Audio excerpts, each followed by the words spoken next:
Barry, the Public Utility Commission is looking to implement a Nodal market structure. What are the benefits of moving from a zonal market structure to a Nodal structure? Well, it's nodal, and it is really a kind of a final step in our migration from a regulated market to fully deregulated. In a nodal structure, we will have more transparency on generation. We'll have more clarity and granularity of information. So we should dispatch generation plants more efficiently than we're doing right now. That should bring prices down because we're going to dispatch the most efficient plants first. We should burn less gas because more efficient plants use less gas. And it will give signals to generators where they should develop, where there's less congestion, and as a result of that, we might end up building less transmission. We've done some cost-benefit studies that show it is a multi-billion-dollar benefit to ratepayers over the long run. Are companies ready to take advantage of this? ERCOT is working diligently with all of the stakeholders to make sure they are ready. As you can imagine, the large, sophisticated companies are. We need some additional hand-holding with some of the smaller companies, but we are spending lots of time, lots of resources, and a lot of ERCOT energy in making sure everybody's ready to go, because we are scheduled to cross over December 1 of this year.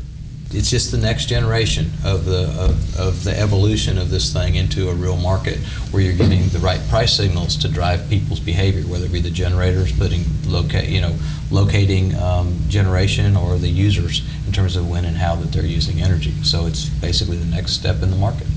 If we're going to have security of supply, what does Texas business have to be doing? Well, there are a number of things that we need to be doing. One, everybody needs to encourage their senator and congressman, and even senators and congressmen that are not yours, to open up drilling for natural gas in places that are now prohibited. It's crazy that you can't drill off the East Coast or the West Coast or in parts of the Gulf of Mexico or in the Rocky Mountains or other places where we know there are proven reserves of natural gas. We are a natural gas dependent market. The greater supply of natural gas that we have, the better it'll be for pricing. We also need to continue to encourage LNG development. The gas market is becoming a global market. The more of that we can import into our country, the better. And just stay involved in the state legislature as well. Encourage technologies like clean coal development. Encourage additional demand response and advanced meter rollouts. Both sides of the equation, supply and demand, need to be looked on by Texas businesses. Yeah, I could not agree more. Is that energy historically was a nasty, bad conversation that had bad image, okay? And that's kind of the paradigm that a lot of people have had on it. Now what's happening is that people are recognizing it's critical from a security standpoint, from a reliability standpoint.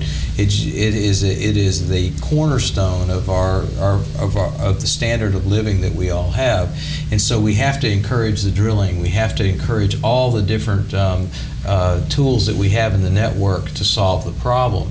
And the old biases that kept us from being progressive in a lot of the areas that Barry mentioned are going to hurt us very, very badly. And so we can't afford to allow something that is our lifeline to be controlled by others, or to put us in a situation in which we don't have the amount of control that we need to put ourselves in the right spot. To Ray's earlier point, and to the extent another perfect storm comes along, customers, just for their critical infrastructure, have to have backup plans in place, whether that be generators or other sources, to provide their own power for that short period of time when the grid is down. I would add one last thing. Texas businesses, don't get sucked into the argument that we can do without coal. Coal provides 50% of our baseload generation in this state and in the country and in the world.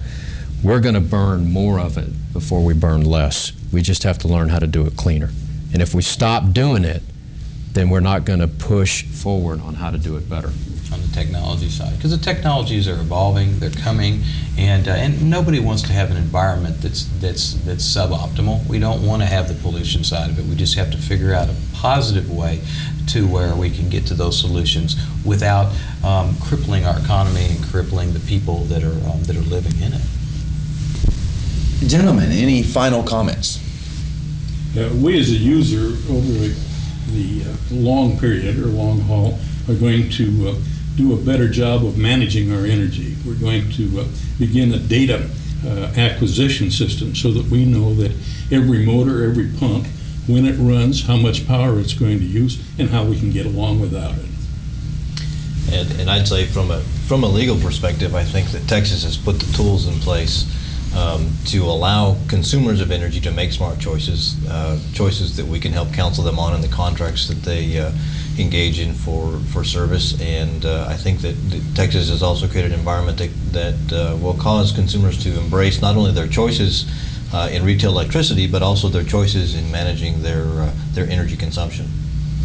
I think Texas is big. It'll get bigger. We'll continue to use more energy as businesses grow.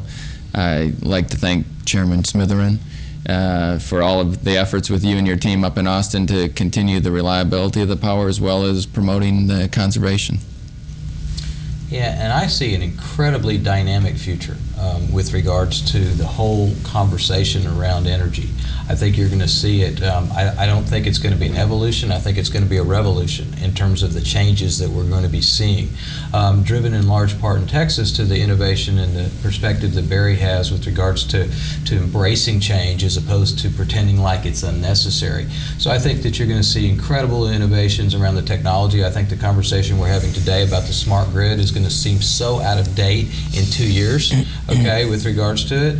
The technologies that are coming on board that are just now in people's idea bank are going to become real, and I think that it's going to be incredibly exciting. But I also think that you're going to be dealing with volatility that's like you've never seen. I think that you're going to have prices that are going to be challenging with regards to the underlying fuel cost associated with it. So I see huge opportunities and huge challenges, and probably one of the most exciting times that I have ever heard about with regards to what we can do to conquer the challenges that are going to be placed in front of us.